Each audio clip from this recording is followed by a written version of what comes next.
کیسے ہی رنج میں جب یاد آ گئے ہیں سب غم بھلا دی، امت کے لیے خود روتے ہیں اور امتی کو روتا ہوا نہیں دیکھ پاتے۔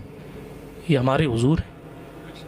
حدیث شریف میں آیا کہ بجلی کڑکتی تھی نا تو حضور اپنے کمرے سے دوڑتے ہوئے باہر نکل آتے، دوڑتے ہوئے اس لیے کہہ رہا ہوں، حدیث شریف میں آیا حضور تیزی سے آتے یہاں تک کہ چادر گھس رہی ہوتی زمین پر، یعنی چادر بھی پوری ڈال کے نہیں آتے، جلدی سے آتے، اے اللہ میری امت پہ عذاب مت نازل کر۔ بجلی کڑکے تو حضور امت کے لیے دعا کرنے آ جائے، اور امت نے حضور کی سنتوں کا مذاق بنا کے رکھ دیا، داڑیاں کاٹ کاٹ کے گٹروں میں پھینک رہے۔ نکاح سنت ہے اور سنت کے موقعوں پر ہزار گناہ کر رہے ہیں۔ ایک دامن کو گناہ سے بچانے کے لیے نکاح کیا جاتا ہے اور ہزاروں دامنوں کو داغدار کرنے کی رسمیں ایجاد کر کے رکھی ہوئی۔ امت کے لیے روتے بھی ہیں اور امتی کو روتا بھی نہیں دیکھ سکتے، خود بھیگ دیں اور خود کہیں منگتے ہیں کفا لاؤ، خود تشریف لائے۔ عبداللہ کیوں روتے؟ عبداللہ خاموش ہو گئے۔ اب جیسے عبداللہ خاموش ہوئے نا، حضرت عمر ابن خطاب نے دیکھا، یہ بھی حضور کو کم تھوڑی چاہتے تھے، یہ بھی جانتے تھے ہماری ساری کائنات حضور ہی ہیں۔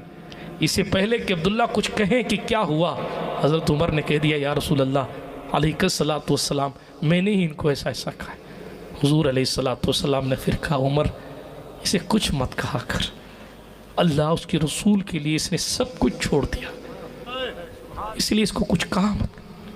اس نے دین کے لیے، ہمارے لیے، اللہ پاک کے لیے سب چھوڑ چھاڑ کر یہ مدینہ۔ آپ دیکھیں ایک عام سے صحابی کے لیے امیر المومنین عمر ابن خطاب کو وارن کیا جا رہا ہے۔ ایک عام قبیلے کے عام سے شخص کو جب حضور اتنا چاہتے ہیں، سبحان اللہ، تو آپ سوچئے کہ حسنین کریمین کو کتنا چاہتے ہوں۔ بڑا پاکیزہ نام ہے عبداللہ ذوالبجادین، ان خوش نصیب صحابی میں سے ایک صحابی ہیں۔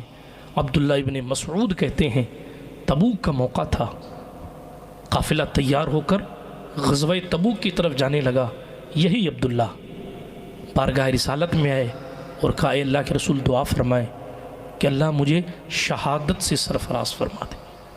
حضور علیہ السلام کا دریائے رحمت جوش میں تھا، ناڈی محلہ والوں ہاتھ اٹھایا اور ہاتھ اٹھا کر کہا اے اللہ میں عبداللہ ذوالبجادین کی جسم پر اس کے خون کو کفار پر حرام کرتا ہوں، کسی بدبخت کو یہ اجازت نہ دینا کہ وہ عبداللہ کا خون بہا سکے۔